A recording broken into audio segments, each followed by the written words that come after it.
ایک اور سوال یہ ہے، اگر غسل خانہ اور واش روم ایک ساتھ ہو تو غسل کی دعا پڑھ سکتے ہیں یا نہیں پڑھ سکتے ہیں؟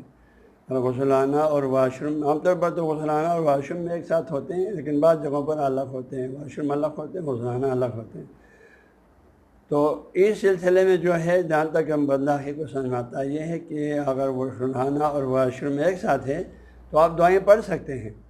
ہاں جی، لیکن دعائیں شاہ نے فرمایا دل میں پڑھیں، زبان پہ جو ہے اونچی آواز میں نہ پڑھیں، دل میں پڑھیں، پڑھ سکتے ہیں، کیونکہ شاہ نے خود فرمایا آپ واش روم پر بیٹھے ہوئے بھی ہو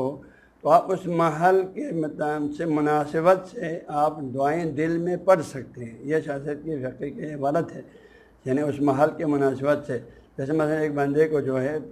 قبض کی شکایت تھے مثلا، تو اس دوران اللہ سے دعا کہ یا اللہ میری یہ پیٹ کا نظام ٹھیک کر دے، دل میں وہ یہ دعا کرے تو یہ دعا شاہ نے فرمایا کر سکتے ہیں اس محل کی مناسبت سے۔ یا وہ یہ دعا کریں اللہ چونکہ عام طور پر جو ہے واش روم جو ہے وہ گندی جگہ ہے اور جنات وغیرہ کا وہاں ہونے کا امکان بھی زیادہ ہے، اس وجہ سے جو ہے وہاں پر دل میں دعا پڑھیں۔ ویسے جاتے ہوئے تو دعا پڑھنے کا ہمارے واش روم جاتے ہوئے دعائیں تو ہے اللہ کے پیارے نبی سے کہ اللہم انی اعوذ بک من الخبث والخبائث ومن الشیطان الرجیم پڑھتے ہوئے جانا ہے، ہاں وہ دعا تو الگ سے ہی ہے۔ اندر بیٹھ کر بھی جو ہے آپ دعائیں دل میں، شاہ نے فرمایا دل میں آپ واش روم کے دوران بھی دل میں آپ دعا پڑھ سکتے ہیں۔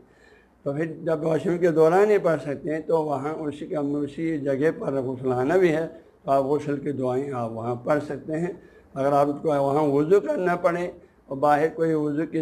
واش بیسن وغیرہ نہیں ہے تو پھر وہاں جو وضو کی دعائیں بھی آپ دل میں پڑھ سکتے ہیں، وضو بھی کر سکتے ہیں۔